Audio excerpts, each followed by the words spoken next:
ಎಲ್ಲರಿಗೂ ನಮಸ್ಕಾರ. ನನ್ನ ಹೆಸರು ಛಾಯಾ ಅಂತ. ಒಂದು ಕಾಲೇಜಲ್ಲಿ ಕೆಮಿಸ್ಟ್ರಿ ಪ್ರೊಫೆಸರಾಗಿ ವರ್ಕ್ ಮಾಡ್ತಾ ಇದ್ದೀನಿ. ನನ್ನ ಇಂಟೆನ್ಷನ್ ಈ ಚಾನೆಲ್ನ ಸ್ಟಾರ್ಟ್ ಮಾಡೋದಕ್ಕೆ ಅಂದರೆ ಸಾಧ್ಯ ಆದಷ್ಟು ಕೆಮಿಸ್ಟ್ರಿ ರಿಲೇಟೆಡ್ ಟಾಪಿಕ್ನ ಸಿಂಪಲಾಗಿ ಕನ್ನಡದ ಹೇಳುವಂಥ ಪ್ರಯತ್ನ ಮಾಡ್ತಿದ್ದೀನಿ. ಕೆಮಿಸ್ಟ್ರಿ ಇಷ್ಟ ಇಲ್ಲದೇ ಇರೋರ್ಗೂ ಕೆಮಿಸ್ಟ್ರಿ ಕಡೆಗೆ ಸೆಳೆಯುವಂಥ ಪ್ರಯತ್ನ ನಾನು ನನ್ನ ಚಾನಲ್ ಮುಖಾಂತರ ಮಾಡ್ತಾಯಿದ್ದೀನಿ. ಪರ್ಟಿಕ್ಯುಲರ್ಲಿ ಕನ್ನಡ ಮೀಡಿಯಂ ಹುಡುಗರಿಗೆ, ರೂರಲ್ ಹುಡುಗರಿಗೆ ಹೆಲ್ಪ್ ಆಗಲಿ ಅಂತ ಕೆಮಿಸ್ಟ್ರಿನ ಕನ್ನಡದ ಹೇಳುವಂಥ ಪ್ರಯತ್ನ ನನ್ನ ಚಾನಲ್ ಮುಖಾಂತರ ಮಾಡ್ತಾಯಿದ್ದೀನಿ. ಸೊ ಅದಕ್ಕೆ ನೀವೇನಾದರೂ ಕಿತ್ತೂರು ರಾಣಿ ಚೆನ್ನಮ್ಮ ಯೂನಿವರ್ಸಿಟಿನಲ್ಲಿ ಓದ್ತಾ ಇದ್ದೀರಾ, ಕೆಮಿಸ್ಟ್ರಿನ ಒನ್ ಆಫ್ ದಿ ಮೇಜರ್ ಸಬ್ಜೆಕ್ಟಾಗಿ ತೊಗೊಂಡಿದ್ದೀರಾ, 5th ಸೆಮ್ಮಲ್ಲಿ ಇದ್ದೀರಾ ಅಂತಂದರೆ ನಿಮಗೆ ಕೆಮಿಸ್ಟ್ರಿನಲ್ಲಿ 2 ಪೇಪರ್ ಇರುತ್ತೆ, ಪೇಪರ್ 5 ಆ್ಯಂಡ್ ಪೇಪರ್ 6 ಅಂತ.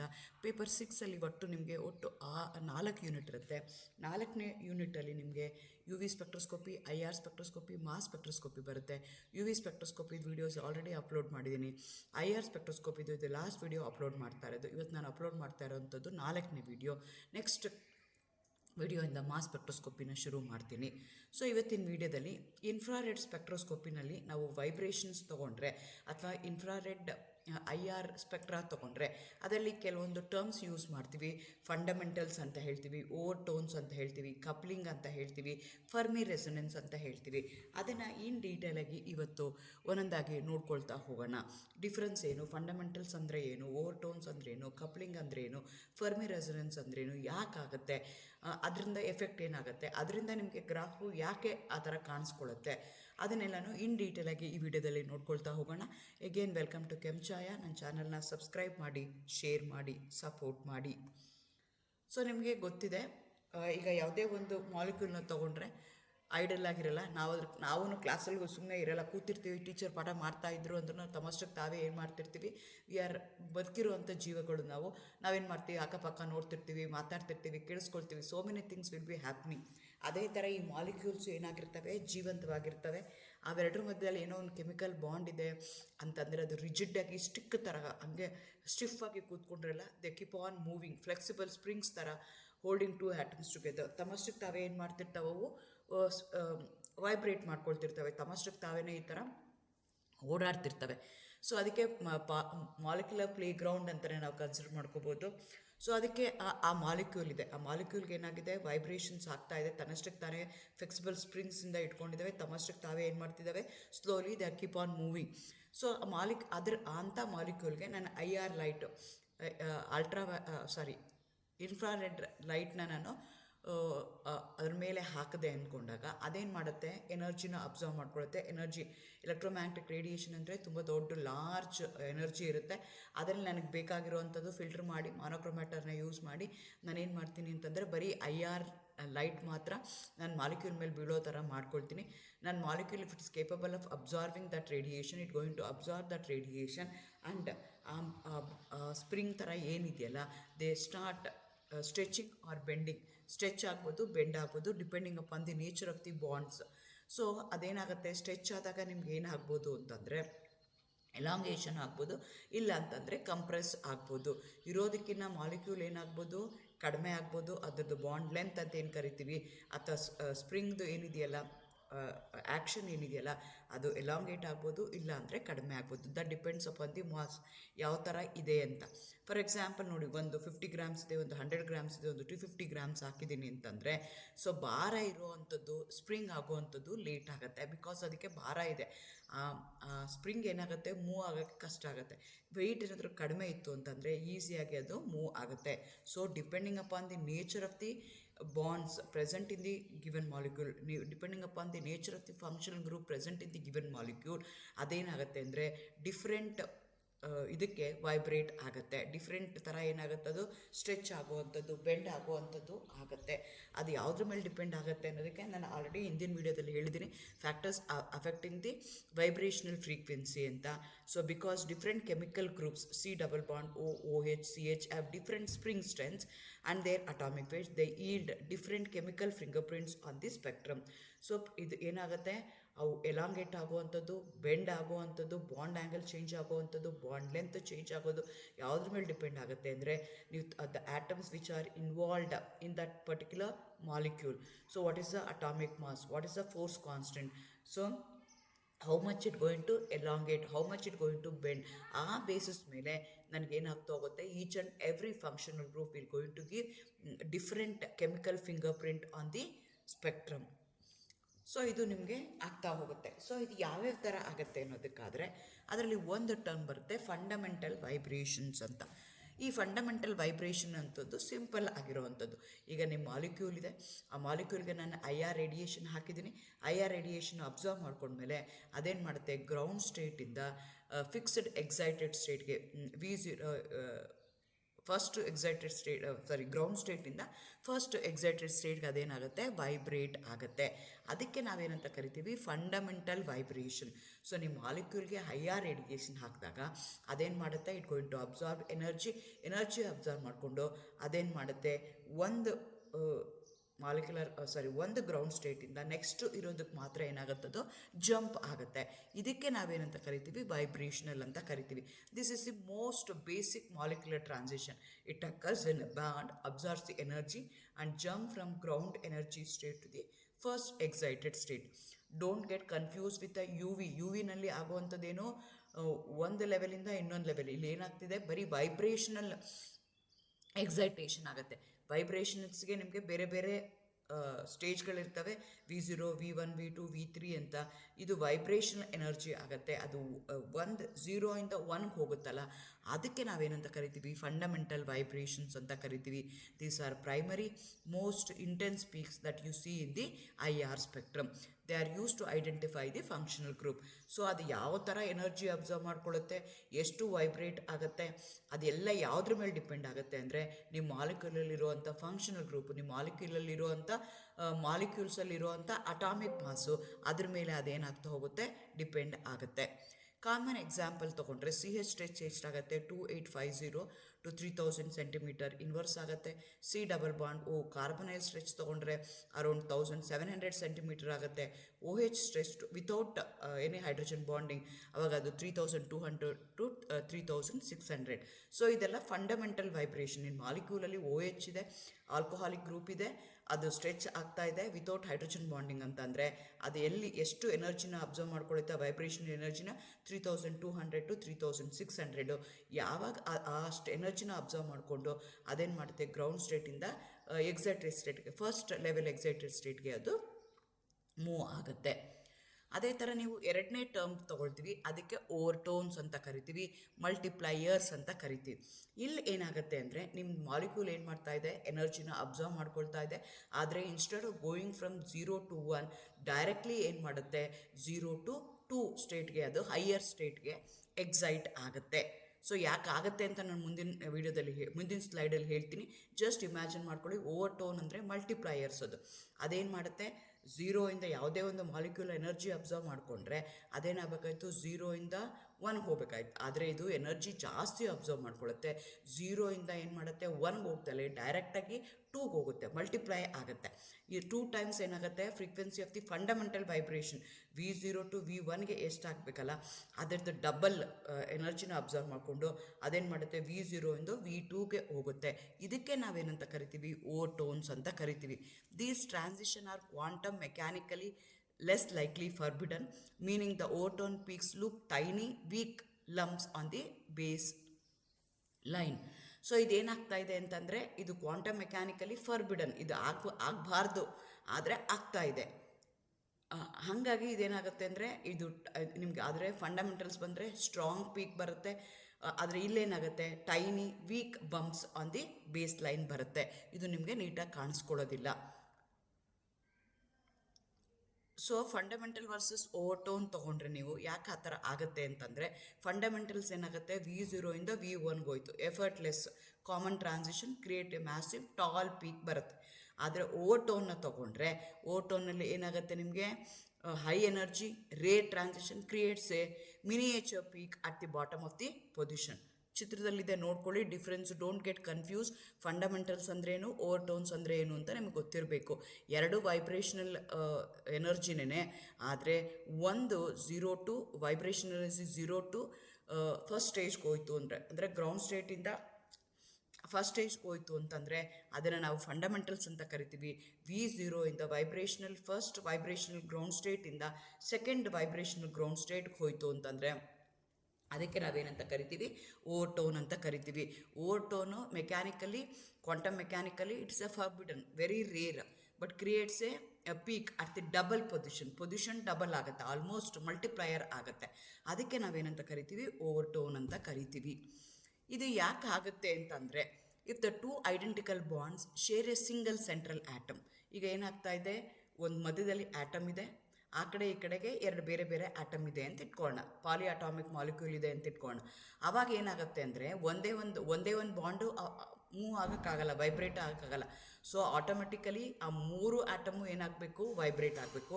ಆ ಮೂರು ಆಟಮ್ ಮಧ್ಯದಲ್ಲಿ ಎಷ್ಟು ಬಾಂಡ್ ಇದೆ, 2 ಬಾಂಡ್ ಇದೆ. ಆ 2 ಬಾಂಡು ಏನು ಮಾಡಬೇಕು, ಸೈಮಲ್ಟೇನಿಯಸ್ಲಿ ವೈಬ್ರೇಟ್ ಆಗಬೇಕು. ಐಸೋಲೇಟ್ ಆಗಿ ಇದೊಂದಷ್ಟೇ ವೈಬ್ರೇಟ್ ಆಗುತ್ತೆ, ಇದೊಂದಷ್ಟೇ ವೈಬ್ರೇಟ್ ಆಗೋಕ್ಕೆ ಆಗಲ್ಲ.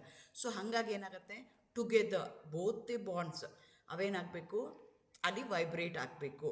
So just you think of 2 pendulums tied to the exact same string, swinging one force the other to move. So ಒಂದು ಯೂಸ್ ಮಾಡಿ, ಈಗ ಸ್ವಿಂಗ್ ಇದೆ ಅಂತ ಇಟ್ಕೊಳ್ಳೋಣ, ಪೆಂಡುಲಮ್ ಇದೆ ಅಂತ ಇಟ್ಕೊಳ್ಳೋಣ, 2 pendulumsನ ಹಾಕಿದ್ದೀವಿ, ಅದನ್ನು ಎಲ್ಲಿ ಮಾಡಿದ್ದೀವಿ, ಸೇಮ್ ಸ್ಟ್ರಿಂಗಿಗೆ ಹಾಕಿದ್ದೀವಿ. ಒಂದಷ್ಟೇ ಮೂವ್ ಮಾಡ್ತೀವಿ ಅಂತಂದರೆ ಆ ಪೆಂಡುಲಮ್ ಏನಾಗುತ್ತೆ, ಇನ್ನೊಂದನ್ನು ಆಟೋಮೆಟಿಕಲಿ ಮೂವ್ ಆಗುತ್ತೆ. ಆ ರೀತಿ ಆಗುತ್ತಲ್ಲ, ಅದಕ್ಕೆ ನಾವೇನಂತ ಕರಿತೀವಿ, ಕಪಲ್ಡ್ ವೈಬ್ರೇಷನ್ ನಾವು ಆಗ್ತಾ ಇರೋದು ಒಂದಕ್ಕೆ ನಾವು ಮಾಡ್ತಾ ಇರೋದು, ಆದರೆ ಪಕ್ಕದಲ್ಲಿರೋದಕ್ಕೋಸ್ಕರ since it is involve through that, ಹಂಗಾಗಿ ಏನಾಗುತ್ತೆ, ಅದೂ ಏನಾಗಬೇಕಾಗತ್ತೆ, ವೈಬ್ರೇಟ್ ಆಗಬೇಕಾಗತ್ತೆ. This interaction replaces a single expected frequency with a cooperative pair. So ಇದು ಯಾಕಾಗುತ್ತೆ ಅಂತಂದರೆ, ಓಕೆ ಈಗ ಏನಾಗ್ತಾಯಿದೆ, ಮಧ್ಯದಲ್ಲಿ ಆಟಮ್ ಇದೆ, ಆ ಕಡೆ ಈ ಕಡೆ 2 ಬಾಂಡ್ ಇದೆ, ಎರಡೂ ಏನಾಗ್ತಾ ಇದೆ, ಸೈಮಲ್ಟೇನಿಯಸ್ಲಿ ವೈಬ್ರೇಟ್ ಆಗ್ತಾ ಇದೆ. ಎರಡೂ ಒಂದೇ ಡೈರೆಕ್ಷನ್ಗೆ ವೈಬ್ರೇಟ್ ಆಗ್ತಿರ್ಬೋದು, ಅಥವಾ ಒಂದು ಡೈರೆಕ್ಷನ್ಗೆ ಇನ್ನೊಂದು ಡೈರೆಕ್ಷನ್ಗೆ ಆಗ್ತಿರ್ಬೋದು. That leads to the stretching either in a symmetrical manner or in a asymmetric manner. ಸಿಮೆಟ್ರಿಕಲಲ್ಲಿ both the bonds push out and pull in together, requires less energy, lower frequency. Asymmetric stretch ಅಲ್ಲಿ ಏನಾಗುತ್ತೆ ಅಂತಂದರೆ, one bond pulls in a while, other pushes out, requires more energy, higher frequency. So ಈಗ for example ಈ molecule ಇದೆ ಅಂತ ಇಟ್ಕೊಳ್ಳೋಣ, ಈಗ isolated CH bond ಇದೆ ಅಂತ ಇಟ್ಕೊಳ್ಳೋಣ. ಅವಾಗ ಏನಾಗುತ್ತೆ, ಒಂದೇ ಒಂದು ಬಾಂಡ್ ಇದೆ, ಈ ಒಂದೇ ಒಂದು ನನಗೆ ಸ್ಟ್ರೆಚಿಂಗ್ ವೈಬ್ರೇಷನಲ್ ಫ್ರೀಕ್ವೆನ್ಸಿ ಬರುತ್ತೆ. ಅದೇ ನೀವು ಮಿಥಿಲಿನ್ ತೊಗೊಂಡ್ರಿ ಅಂತ ಇಟ್ಕೊಳ್ಳೋಣ, CH2 ಇದೆ, ಮಧ್ಯದಲ್ಲಿ C ಇದೆ, ಆ ಕಡೆ ಒಂದು ಈ ಕಡೆ ಒಂದು H ಇದೆ ಅಂತ ಇಟ್ಕೊಳ್ಳೋಣ. ಅದು ಮೂವ್ ಆಗ್ಬೇಕಾದ್ರೆ ಐದರ್ ಅದು ಅಸಿಮೆಟ್ರಿಕ್ಕಾಗಿ ಮೂವ್ ಆಗ್ಬೋದು, ಇಲ್ಲ ಅಂದರೆ ಸಿಮೆಟ್ರಿಕಲ್ ಮೂವ್ ಆಗ್ಬೋದು. ಸಿಮೆಟ್ರಿಕಲ್ ಅಂದರೆ ಎರಡೂ ಒಂದೇ ಕಡೆಗೆ ಮೂವ್ ಆಗ್ತವೆ, ಐದರ್ ಟುವರ್ಡ್ಸ್ ಆರ್ ಔಟ್ಸೈಡ್. ನಾನಿಲ್ಲಿ ಬರೀ ಒಂದು ಕಡೆಗೆ ಅಷ್ಟೇ ಕೊಟ್ಟಿದ್ದೀನಿ, 2 ಬೇಕಾದ್ರೂ ಆಗ್ಬೋದು. ಅಸಿಮೆಟ್ರಿಕ್ ಅಂದರೆ ಏನಾಗುತ್ತೆ, ಒಂದು ಕಡೆಗೆ ಪುಲ್ ಮಾಡ್ತಿರುತ್ತೆ, ಇನ್ನೊಂದು ಕಡೆಗೆ ಪುಷ್ ಮಾಡ್ತಿರುತ್ತೆ.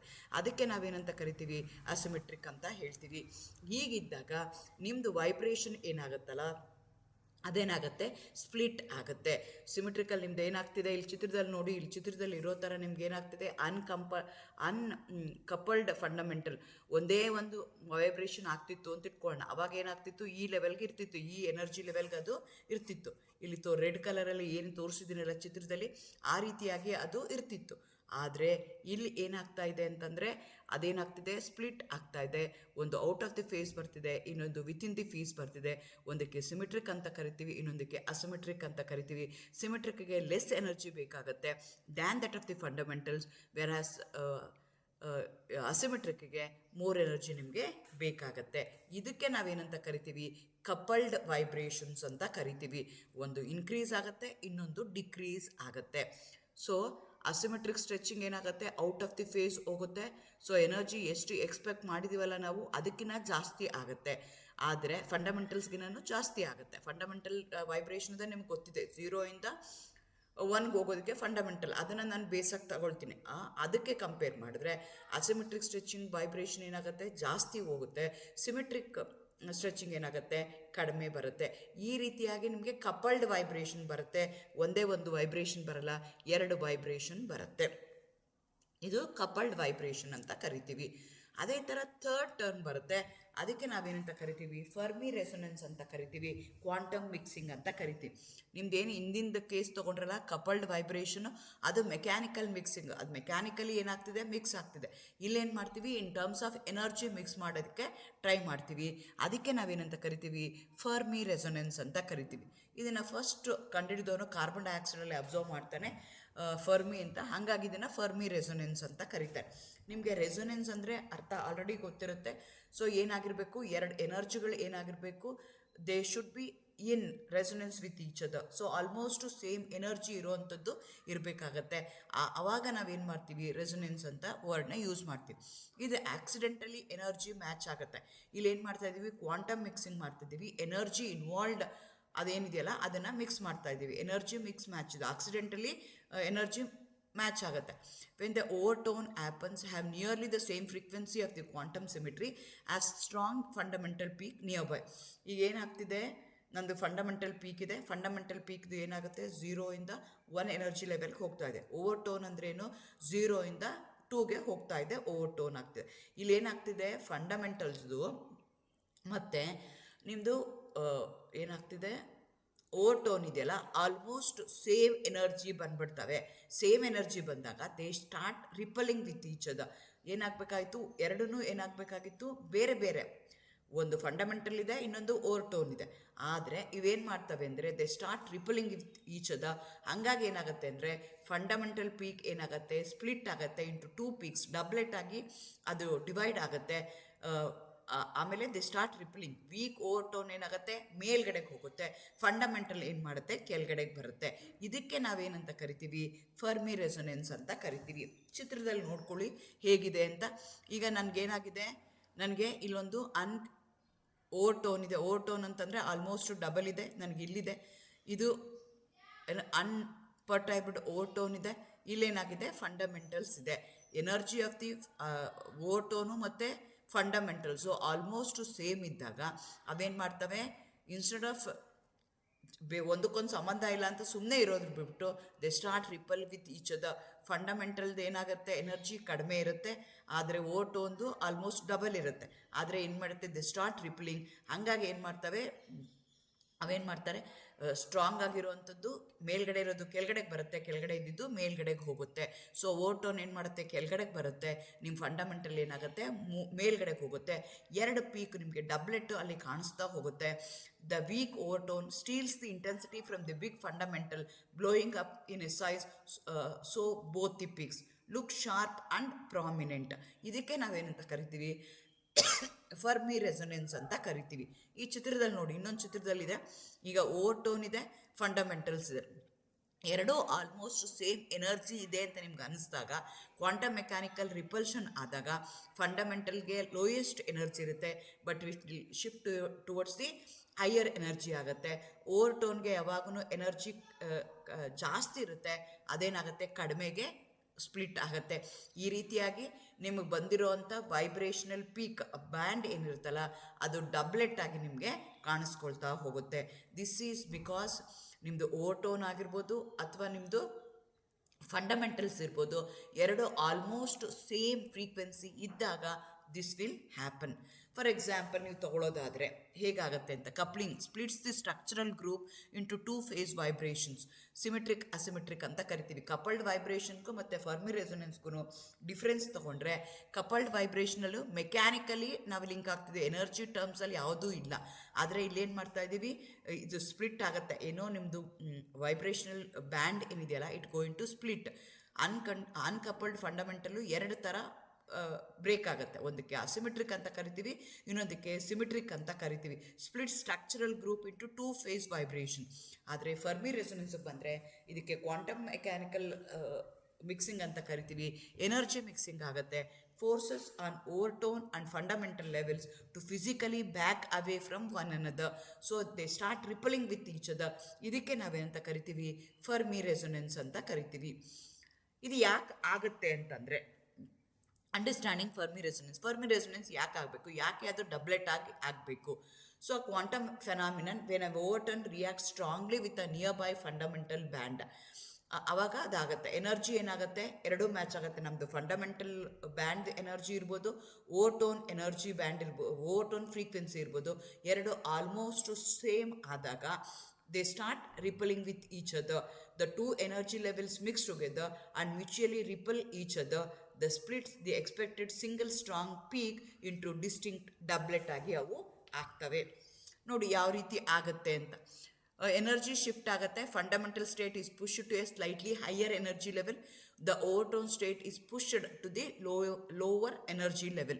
ಇಂಟೆನ್ಸಿಟಿ ಬಾರೋಯಿಂಗ್, ಈ ವೀಕ್ ಆಗಿರೋವಂಥದ್ದು ಫರ್ಬಿಡನ್ ಆಗಿರೋ ಓವರ್ಟೋನ್ ಏನು ಮಾಡುತ್ತೆ, ಇಂಟೆನ್ಸಿಟಿನ ಅಬ್ಸರ್ವ್ ಮಾಡ್ಕೊಳ್ಳುತ್ತೆ ಫ್ರಮ್ ದಿ ಫಂಡಮೆಂಟಲ್. ರಿಸಲ್ಟ್ ಏನಾಗುತ್ತೆ ಅಂದರೆ ನಿಮ್ಮದು ಪೀಕ್ ಏನಿದೆಯಲ್ಲ ಅದು ಸ್ಪ್ಲಿಟ್ ಆಗುತ್ತೆ, ಸ್ಟ್ರಾಂಗ್ ಪೀಕೇನೆ ಸ್ಪ್ಲಿಟ್ ಆಗುತ್ತೆ and it going to visible as a doublet in IR spectrum. ಇದು ಯಾಕಾಗುತ್ತೆ ಅನ್ನೋದಕ್ಕೆ ಎರಡು ಕ್ಲಾಸಿಕಲ್ ಎಕ್ಸಾಂಪಲ್ ನಾನು ಕೊಡೋಕ್ಕೆ ಇಷ್ಟಪಡ್ತೀನಿ. ಮೊದಲನೇದು ಏನಾಗುತ್ತೆ ಅಂದರೆ ಕಾರ್ಬನ್ ಡೈಆಕ್ಸೈಡ್. ಕಾರ್ಬನ್ ಡೈಆಕ್ಸೈಡಲ್ಲಿ ನಿಮಗೆ ಸ್ಟ್ರೆಚಿಂಗು ಆಗುತ್ತೆ, ಬೆಂಡಿಂಗು ಆಗುತ್ತೆ. ಸ್ಟ್ರೆಚಿಂಗ್ ಫಂಡಮೆಂಟಲ್ಸ್ ಎಷ್ಟಾಯಿತು, 1333 ಸೆಂಟಿಮೀಟರ್ಸ್ ಅನ್ವಾಯಿತು. ಅದೇ ನೀವು ಬೆಂಡಿಂಗ್ ಮೋಡ್ನ ತೊಗೊಂಡ್ರೆ 667 ಆಯಿತು. ಸೊ ಓವರ್ಟೋನ್ನ ತೊಗೊಂಡ್ರೆ ಏನಾಯಿತು, 2 × 667 ತೊಗೊಂಡ್ರೆ 1334 ಬಂತು. ಸೊ ನಿಮ್ಮದು ಫಂಡಮೆಂಟಲ್ ಸ್ಟ್ರೆಚಿಂಗ್ ವೈಬ್ರೇಷನ್ ಇರ್ಬೋದು, ಓವರ್ಟೋನ್ ಇರ್ಬೋದು, ಅದೇನಾಯಿತು ಎಕ್ಸಾಕ್ಟ್ಲಿ ಸೇಮ್ ಇದೆ. ಒಂದು 1333 ಇದೆ, ಇನ್ನೊಂದು 1334 ಇದೆ. ಎರಡು ಏನು ಮಾಡ್ತು, ಆಲ್ಮೋಸ್ಟ್ ಐಡೆಂಟಿಕಲ್ ಎನರ್ಜಿ ಇರೋದಕ್ಕೋಸ್ಕರ so they going to identical in energy, share symmetry, Fermi resonance ಆಗುತ್ತೆ. They come closer together, intensity exchange ಆಗುತ್ತೆ, ಎನರ್ಜಿ ಎಕ್ಸ್ಚೇಂಜ್ ಆಗುತ್ತೆ. ಲೋಯರ್ ಎನರ್ಜಿ ಇರುವಂಥ fundamental vibrational frequency, fundamental vibration ಏನಾಗುತ್ತೆ ಹೈಯರ್ ಎನರ್ಜಿಗೆ ಹೋಗುತ್ತೆ. ಹೈ ಎನರ್ಜಿ ಇರುವಂಥ ಓವರ್ಟೋನ್ ಏನು ಮಾಡುತ್ತೆ, ಲೋಯರ್ ಎನರ್ಜಿಗೆ ಬರುತ್ತೆ.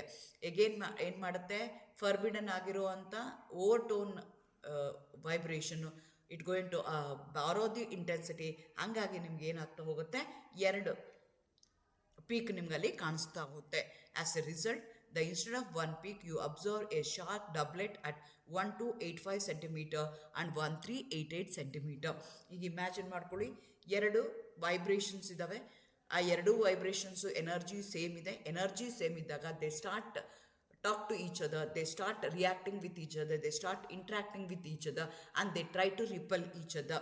ಆವಾಗ ಅದಕ್ಕೆ ನಾವೇನಂತ ಕರಿತೀವಿ, ಫರ್ಮಿ ರೆಸೊನೆನ್ಸ್ ಅಂತ ಕರಿತೀವಿ. ಸಿಮಿಟ್ರಿಕಲ್ ಫಂಡಮೆಂಟಲ್ ಸ್ಟ್ರೆಚಿಂಗು ಮತ್ತು ಓವರ್ಟೋನು ಆಲ್ಮೋಸ್ಟ್ ಸೇಮ್ ಎನರ್ಜಿ ಇದ್ದಾಗ, this type of identical energy ಇದ್ದಾಗ, this type of vibration, this type of activity will takes place. ಅದೇ ಥರ ಇನ್ನೊಂದು ಎಕ್ಸಾಂಪಲ್ ತೊಗೊಳ್ಳೋದಾದರೆ, ಈಗ symmetrical stretching in case of aldehydes ತೊಗೊಳ್ಳೋಣ ಅಂತ ಇಟ್ಕೊಳ್ಳೋಣ. ಅದೆಷ್ಟಾಗುತ್ತೆ, 2820 ಸೆಂಟಿಮೀಟರ್ಸ್ಗೆ ಆಗುತ್ತೆ. ಬೆಂಡಿಂಗ್ ಮೋಡ್ ಎಷ್ಟಾಗುತ್ತೆ, 1390 ಆಗುತ್ತೆ. 1390 × 2 ಯಾವಾಗೂ ಓವರ್ಟೋನ್ ಅಂತಂದರೆ ಅದು ಇನ್ ಟರ್ಮ್ಸ್ ಆಫ್ ಮಲ್ಟಿಪ್ಲೈಯರ್ ಅಂತ ಹೇಳಿದೆ. We are going to multiply, 0 ಇಂದ 2 ಹೋಗ್ತಾ ಇದೆ. ಹಂಗಾಗಿ ಏನು ಮಾಡ್ತೀನಿ, 2 × 1390 ಸೆಂಟಿಮೀಟರ್ಸ್ಗೆ ಇನ್ವೆಸ್ಟ್ ಮಾಡ್ತೀನಿ. ಆವಾಗ ಎನರ್ಜಿ ಎಷ್ಟು ಬಂತು, 2780 ಬಂತು. ಆಲ್ಮೋಸ್ಟ್ 2820 ಇರ್ಬೋದು, 2780 ಇರ್ಬೋದು, almost identical nearer to the energy ಇದೆ. ಹಾಗಾಗಿ ಏನು ಮಾಡ್ತೇವೆ, they start interacting, they start ripple with each other, they share symmetry and Fermi resonance ಆಗುತ್ತೆ. ಫರ್ಮಿ ರೆಸೊನೆನ್ಸ್ ಆದಾಗ ಲೋಯರ್ ಎನರ್ಜಿ ಇರುವಂಥ ಫಂಡಮೆಂಟಲ್ಸ್ ಏನಾಗುತ್ತೆ, ಶಿಫ್ಟಿಗೆ ಹೈಯರ್ ಎನರ್ಜಿ ಮೋಡ್ಗೆ ಹೋಗುತ್ತೆ. ಹೈ ಎನರ್ಜಿ ಇರುವಂಥ ಓವರ್ಟೋನ್ ಏನು ಅಂದರೆ ಇಟ್ ವಿಲ್ ಕಮ್ ಡೌನ್. ಹಾಗಾಗಿ ಏನಾಗುತ್ತೆ, instead of getting only one peak, ನಿಮಗೆ ಎರಡು ಪೀಕು ಕಾಣಿಸ್ಕೊಳ್ತಾ ಹೋಗುತ್ತೆ. ಒಂದು 2820 ಕಾಣಿಸುತ್ತೆ, ಇನ್ನೊಂದು 2720ಗೆ ಕಾಣಿಸ್ಕೊಳ್ಳುತ್ತೆ. ಇದಕ್ಕೆ ನಾವೇನಂತ ಕರಿತೀವಿ, ಫರ್ಮಿ ರೆಸೊನೆನ್ಸ್ ಅಂತ ಕರಿತೀವಿ. ನಿಮ್ಮನ್ನು ಕೇಳ್ತಾರೆ ಡಿಫ್ರೆನ್ಸ್ ಬಿಟ್ವೀನ್ ಓವರ್ಟೋನ್ ಅಂದರೆ ಏನು ಅಂತ ಗೊತ್ತಿರಬೇಕು, ಫಂಡಮೆಂಟಲ್ಸ್ ಅಂದರೆ ಏನು ಅಂತ ಗೊತ್ತಿರಬೇಕು, ಕಪಲ್ಡ್ ವೈಬ್ರೇಷನ್ಸ್ ಯಾಕೆ ಆಗ್ತವೆ ಅಂತ ಗೊತ್ತಿರಬೇಕು, ಮೂರನೇದು ಫರ್ಮಿ ರೆಸೊನೆನ್ಸ್ ಅಂದ್ರೇನು, ಯಾಕಾಗತ್ತೆ, ಅದನ್ನು ಈ ವಿಡಿಯೋದಲ್ಲಿ ಇನ್ ಡೀಟೇಲಾಗಿ ನಾನು ಎಕ್ಸ್ಪ್ಲೇನ್ ಮಾಡಿದ್ದೀನಿ. ನಿಮ್ಮ ಸಿಲೆಬಸ್ಸಲ್ಲಿ ಅವರು ಮೆನ್ಷನ್ ಮಾಡಿದ್ದಾರೆ, ಫರ್ಮಿ ರೆಸೊನೆನ್ಸ್ ಅಂತ ಮೆನ್ಷನ್ ಮಾಡಿದ್ದಾರೆ, ಕಪಲ್ಡ್ ವೈಬ್ರೇಷನ್ಸ್ ಅಂತ ಮೆನ್ಷನ್ ಮಾಡಿದ್ದಾರೆ. ಹಾಗಾಗಿ ಅದರದ್ದು ಡೆಫಿನೇಷನ್ಗಳು ನಿಮಗೆ ಗೊತ್ತಿರಬೇಕು. ಅದನ್ನು ಇನ್ ಡೀಟೇಲಾಗಿ ಈ ವಿಡಿಯೋದಲ್ಲಿ ನಾನು ಎಕ್ಸ್ಪ್ಲೇನ್ ಮಾಡಿದ್ದೀನಿ. ಸೊ ನೀವು ಇನ್ನೂ ನೋಡೋದಾದರೆ, ಈ ನಾಲ್ಕೂ ನಾವು ಒಂದು ಟೇಬಲ್ ಥರ ನೋಡೋದಾದರೆ, ಫಂಡಮೆಂಟಲ್ ಏನಾಗುತ್ತೆ, what is interacting, single bond interacting ಆಗ್ತಾ ಇರುತ್ತೆ. Vibrational ground state vibrational first energy ಸ್ಟೇಟ್ಗೆ ಮೂವ್ ಆಗ್ತಾ ಇದೆ. ಸ್ಟ್ರಾಂಗ್ ಪ್ರೈಮರಿ ಸಿಂಗಲ್ ಒಂದೇ ಒಂದು ಪೀಕು ನಿಮಗೆ ಬರುತ್ತೆ. ಫಾರ್ ಎಕ್ಸಾಂಪಲ್ ತೊಗೊಳಿದ್ರೆ C⋅O ತೊಗೊಂಡ್ರೆ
ಈ ರೀತಿಯಾಗಿ ನಿಮ್ಗೆ ಏನಾಗ್ತಾ ಹೋಗುತ್ತೆ ಅಂತಂದರೆ ಫಂಡಮೆಂಟಲ್ಲು ಸಿಂಗಲ್ ಬಾಂಡಿಂದ ಬರುತ್ತೆ. For example C double bond stretching at 1700 centimetre ಆಗುತ್ತೆ. ಓ ಟೋನ್ ಸಿಂಗಲ್ ಬಾಂಡೇ ಆಗುತ್ತೆ, ಆದರೆ V0 ಇಂದ V2ಗೆ ಹೋಗುತ್ತೆ. Weak tiny bump at 2 into double frequency ಆಗುತ್ತೆ. Carbonyl overtone at 3-4 centimetre ಅದ್ರ 1700 ಡಬಲ್ ಆಯಿತು. ಕಪ್ಲಿಂಗ್ ಅಂದರೆ adjacent identical fundamental bonds, symmetry ಮತ್ತು ಅಸಿಮೆಟ್ರಿಕ್ ಸ್ಪ್ಲಿಟ್ ಪೀಕ್ ಬರುತ್ತೆ. NH2 ಪ್ರೈಮರಿ ಅಮೈನ್ ಫೋಕ್ ಥರ ಬರುತ್ತೆ. ಫರ್ಮಿ ರೆಸೊನೆನ್ಸ್ ಅಂದರೆ ಒಂದು ಫಂಡಮೆಂಟಲು ಒಂದು ಓಟೋನು ಎರಡೂ ಇಂಟ್ರ್ಯಾಕ್ಟ್ ಮಾಡ್ತವೆ. Doublet with overtone grows massive. Aldehyde CH double bond ನಿಮಗೆ ಡಬ್ಲೆಟ್ಟು ಕಾಣಿಸ್ಕೊಳ್ತಾ ಹೋಗುತ್ತೆ, ಅಥವಾ ಕಾರ್ಬನ್ ಡೈಆಕ್ಸೈಡಲ್ಲಿ ನಿಮಗೆ ಕಾಣಿಸ್ಕೊಳ್ಳುತ್ತೆ. ಈ ರೀತಿಯಾಗಿ 4 ಥರ ನನಗೆ ಫ್ರೀಕ್ವೆನ್ಸಿಗಳು ನನ್ನ ಗ್ರಾಫಲ್ಲಿ IR ಗ್ರಾಫಲ್ಲಿ ಕಾಣಿಸ್ತಾ ಹೋಗುತ್ತೆ. Fundamental, overtone, coupling and Fermi resonance. ಅದನ್ನು ಇನ್ ಡೀಟೇಲಾಗಿ ಈ ವಿಡಿಯೋದಲ್ಲಿ ನಾನು ಆನ್ಸರ್ ಮಾಡಿದ್ದೀನಿ ಅಂತ ಅಂದ್ಕೊಳ್ತೀನಿ. Thank you. All the best. Good luck.